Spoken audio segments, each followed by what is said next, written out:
Bonjour à tous, c'est assez impressionnant d'être de ce côté, mais bon, ça va le faire. Donc moi je suis Paul Tournu, ingénieur consultant en automatisation chez CNS Communication, depuis un peu plus de 2 ans maintenant. L'objectif de ma slide, c'est de parler de la configuration par l'intention et surtout comment bien penser l'automatisation. Donc pour ça, aujourd'hui on a un constat qu'on a à peu près tous depuis quelques temps, c'est qu'il y a de plus en plus d'automatisation. Et en plus de ça, on a de plus en plus de use cases automatisés, de plus en plus d'outils qui vont être pertinents à utiliser. Mais est-ce que tout ça va garantir plus de fiabilité, plus de cohérence et potentiellement plus de maintenabilité?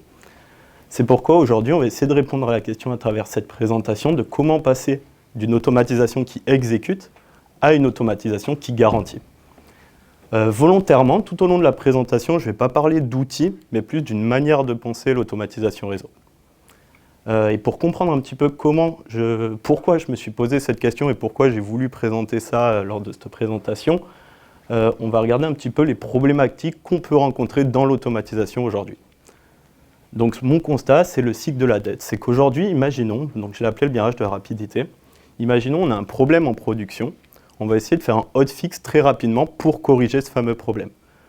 Or, derrière ça, ce qui va se passer, c'est qu'on ne va pas forcément mettre la documentation à jour.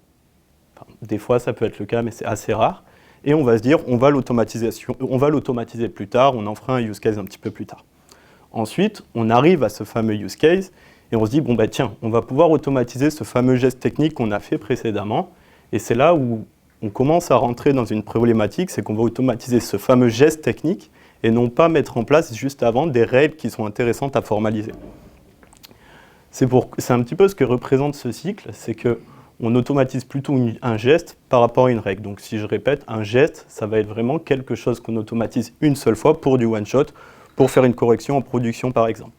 Tandis qu'une règle, elle, ça va plutôt être quelque chose qui va arriver souvent et qui est le cas dans la plupart des cas. Tout ça, c'est lié à une certaine confusion de 3 concepts. Donc le premier qui est la documentation, le second qui est la configuration et le troisième qui est l'intention, donc vraiment qui va être au cœur du sujet lors de la présentation. Et cette confusion amène à des conséquences opérationnelles, donc des scripts d'automatisation ou des plateformes d'automatisation qui peuvent potentiellement être fragiles, de par le fait qu'elles vont être dépendantes d'un constructeur ou dépendantes de certains contextes, et une opacité qui va être fortement élevée de par que la logique métier en fait, va être cachée directement dans le code. Et après, une auditabilité qui va être très limitée, de fait qu'on ne sait plus vraiment ce qu'on a automatisé parce qu'on est rentré dans une sorte de plateforme d'automatisation un peu boîte noire, où on a écrit des scripts jour après jour en ayant un petit peu oublié ce qu'on avait mis en place précédemment parce qu'on n'avait pas forcément identifié ces fameuses règles métiers. Donc je vais maintenant clarifier en fait ces 3 concepts. Donc le premier qui est la documentation, quelque chose de rédigé pour l'humain, qui va servir de transmettre, de comprendre les objectifs, comprendre le contexte aussi surtout. Et c'est quelque chose qui, je refais un petit peu passer le message, malheureusement, trop souvent produite a posteriori. Elle est la plupart du temps, et ce qui n'est pas plus mal, descriptive de l'existant, et non pas descriptive de ce qui va être attendu. Et elle n'est pas structurée pour une machine. Donc elle est seulement compréhensible pour un humain, mais donc elle va nous aider à comprendre, mais elle ne va pas permettre d'automatiser ni de contrôler quoi que ce soit de manière automatisée. Si on prend un exemple tout simple, l'accès V2I doit être réservé au réseau d'administration 10.0.0.0/24 pour des raisons de sécurité. Donc ça, c'est vraiment ce qu'on aura côté documentation, le contexte. Derrière, on va comparer ce fameux exemple sur les autres rubriques et sur les autres concepts, donc d'intention et de configuration. Donc le second, l'intention, on va commencer par le définir. Donc c'est vraiment ce que je veux obtenir, indépendamment du comment je souhaite l'obtenir. Donc c'est quelque chose qui va être stable dans le temps, qui ne va pas changer en fonction des plateformes, etc., etc. C'est quelque chose qui va être compréhensible par l'humain et interprétable par une machine, donc quelque chose de structuré, testable et potentiellement versionnable si c'est possible. Donc ça va être vraiment notre référence unique qui va permettre de déployer et de contrôler de manière automatique. Donc si on reprend notre exemple précédent qu'on avait évoqué lors de la documentation, on aura notre clé Management Access avec les réseaux qu'on souhaite action permit qu'on souhaite autoriser, et on va pouvoir l'interpréter dans de l'implémentation derrière et donc en faire une configuration. Donc on peut passer sur la brique configuration, donc c'est vraiment ce que la plateforme d'automatisation va exécuter. Donc c'est l'intégralité des applications des changements sur nos équipements réseau. Et celle-ci, elle va être fortement dépendante à pas mal de choses, notamment aux constructeurs, aux plateformes, aux environnements, etc. Donc c'est quelque chose de volatile en fonction de la plateforme, comme je viens de le dire. Donc c'est ce qui va, donc toute la logique, enfin tout ce qui va être fonctionnement, ça va être OK côté configuration, mais par contre tout ce qui porte la logique métier, ça va rester côté intention et ça va basculer côté intention par rapport au cycle que je vous ai montré précédemment. Donc si on reprend notre fameux exemple des ACL, on se base sur notre fameuse intention. Bon, j'avais choisi du format YAML, mais surtout il ne faut pas se brider à l'outil. Mais on va se baser sur notre intention et on va en créer nos lignes de configuration en utilisant les outils qu'on veut, par exemple un module Ansible qui va nous permettre de générer cette configuration en se basant sur nos variables d'intention. Voilà, donc maintenant qu'on a clarifié ces trois concepts, on va rentrer un petit peu plus au cœur du système, donc l'intention. Qu'est-ce que ça veut dire concrètement? Alors concrètement, ce n'est pas écrire du YAML, du JSON, du CSV ou quoi que ce soit parce qu'un outil l'impose. En fait, le format, il ne va pas définir l'intention et la structure seule ne suffit pas. Donc on ne va pas non plus reproduire cette configuration ligne par ligne, parce que dans le cas où on fait ça, on va se rendre directement dépendant du vendor, et donc notre implémentation va commencer à être figée, en quelque sorte. Et non plus ne pas multiplier trop de variables techniques. Si on fait ça, on donne trop de détails, trop tôt, et derrière, en fait, toute notre logique fonctionnelle, elle est en train de devenir illisible, et on a toute la technique qui va prendre le pas sur la règle. Donc, avec l'intention, ça va être plutôt d'identifier l'intégralité des règles métiers. Donc, qu'est-ce qui est vrai dans tous les cas? Ça va être de décrire les invariants. Donc, qu'est-ce qui va être stable dans le temps? Qu'est-ce qui va être stable en fonction de tel ou tel environnement? Et derrière, d'arriver à séparer correctement le quoi du comment et du qui. Le quoi, l'intention. Le comment, donc l'implémentation, la configuration. Et le qui va être le type d'environnement, la plateforme, un site, une zone, une région, peu importe.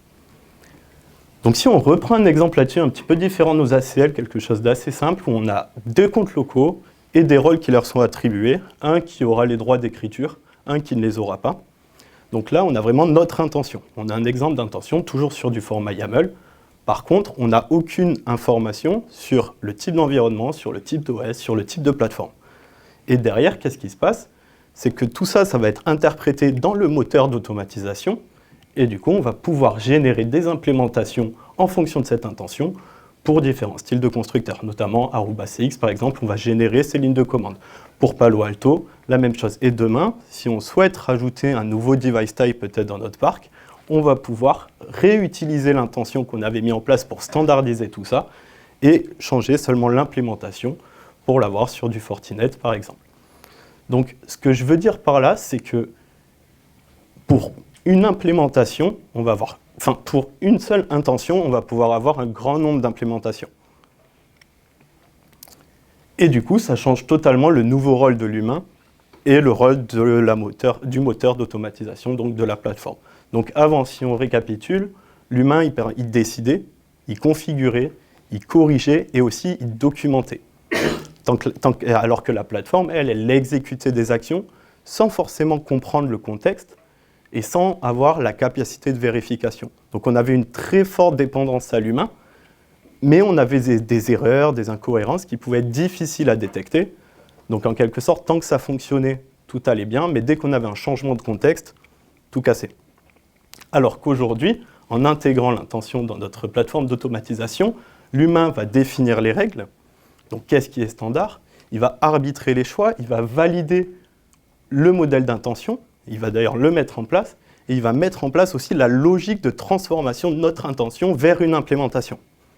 Et c'est là où du coup on a le rôle de la machine qui entre en jeu, qui ne va plus exécuter entre guillemets bêtement des exécutions. Elle va interpréter l'intention en fonction de la logique qu'on a mis en place. Elle va déployer en fonction du contexte, vérifier l'état réel et alerter en cas d'écart.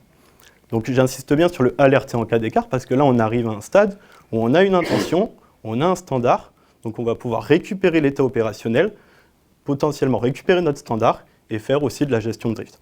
Donc ça arrive à remonter les incohérences entre l'état standard et notre intention, entre l'état opérationnel et notre intention. Donc on a l'humain qui va définir du cadre et l'automatisation qui va permettre de gérer toute cette exécution. Et ça va avoir des effets directs bénéfiques sur l'automatisation. Ça va la rendre plus auditable, plus scalable, plus robuste. Auditable dans le sens où on a des règles métiers qui sont bien définies, on a une intention qui va être vraiment versionnée pour le coup et qui va être claire, et des écarts qui sont mesurables, comme on en parlait juste avant avec les drifts. Ça va être plus scalable, on saura que telle règle doit être appliquée à tel type d'équipement, tel type de plateforme, ou à tel nombre d'équipements.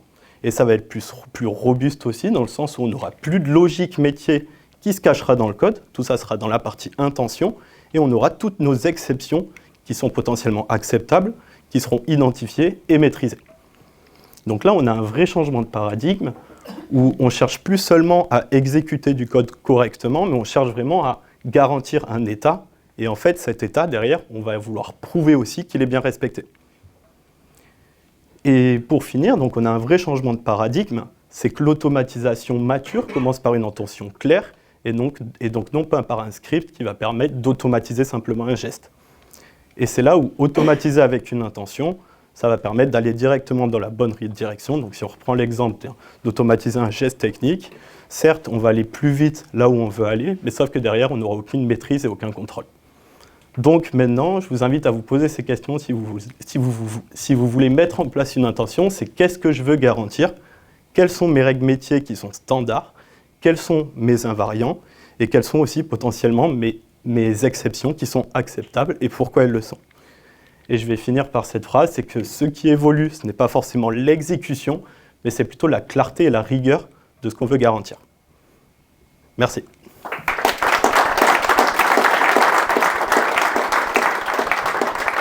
Merci Paul pour cette super première présentation. Merci. Est-ce que vous avez des questions? Tu avais un tableau là où tu mettais l'humain et la plateforme. Ton IA, tu penses qu'elle va faire quoi dans ce schéma-là? C'est-à-dire qu'elle va se substituer au travail de l'humain ou elle va aider et plus globalement, c'est comment, et ça s'adresse un peu à tout le monde, c'est comment vous pensez que finalement tout ce qu'on a décrit aujourd'hui, finalement, c'est valide dans un monde qui est de plus en plus axé sur l'IA. Mais finalement, avec des choses qui arrivent à réfléchir et puis à travailler malgré le chaos. Ok. Alors, c'est très large comme question. Hein. Je pense qu'il y a énormément de réponses possibles. Moi, ce que j'en pense, pour le coup, c'est que l'IA, elle va permettre potentiellement de générer mes configurations attendues, etc., ou ma configuration cible, mais en fonction d'un standard. Et ce standard-là, nous, on va quand même être obligé de le maîtriser, d'identifier nos règles métiers, d'identifier nos invariants, comme j'ai pu en parler, et nos exceptions. La documentation, c'est un format peu dense en termes de signal sur texte, dans le sens où on écrit, historiquement, vous avez tous fait des LLD de je ne sais pas combien de millions de pages, je pense, un jour dans votre vie.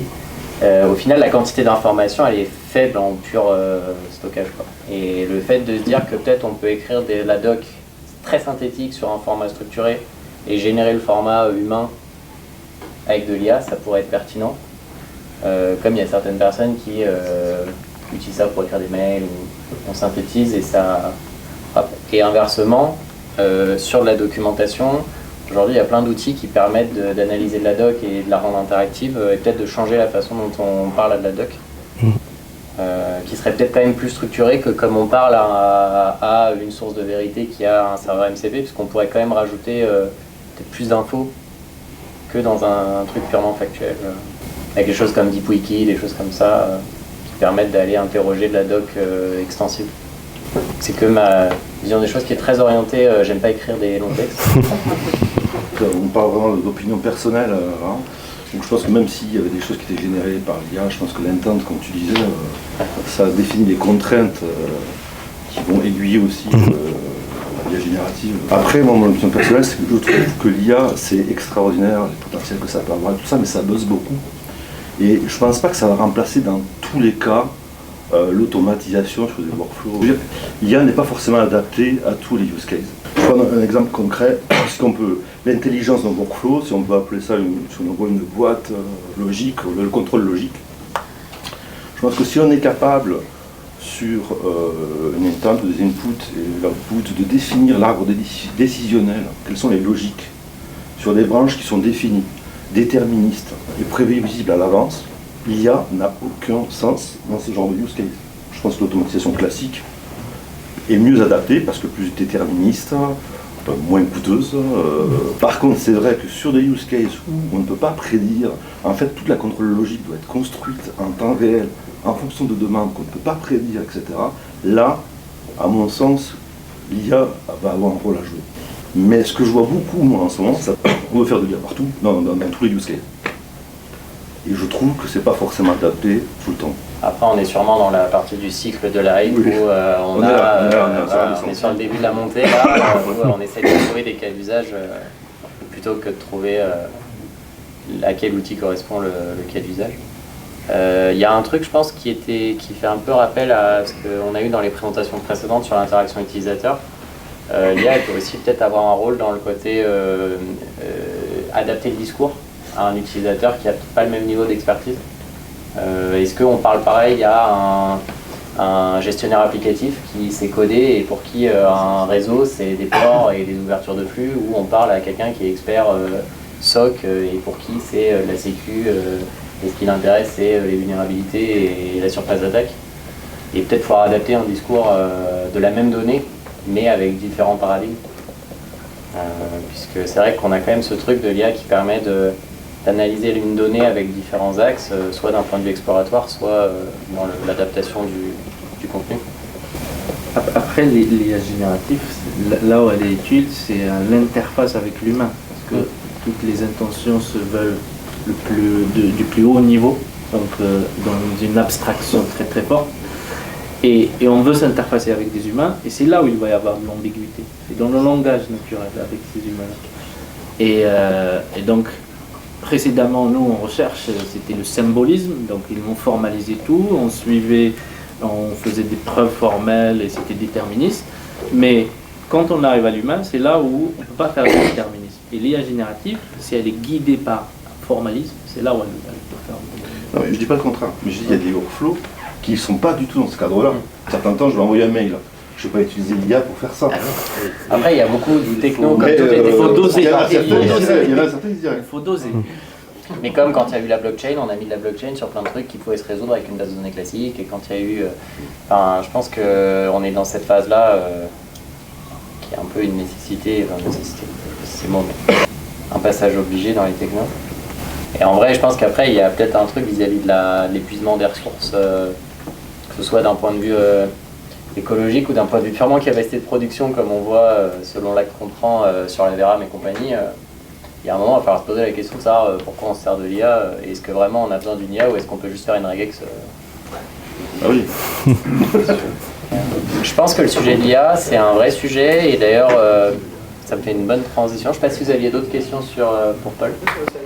On voit dans la phase avant, il y a justement la documentation, on ne la voit plus après. Comme vous en avez parlé, comme quoi l'IA a aidé justement à la produire, cette documentation un peu humaine. Mais est-ce qu'on en a vraiment besoin finalement? Est-ce que l'intention fait office de documentation?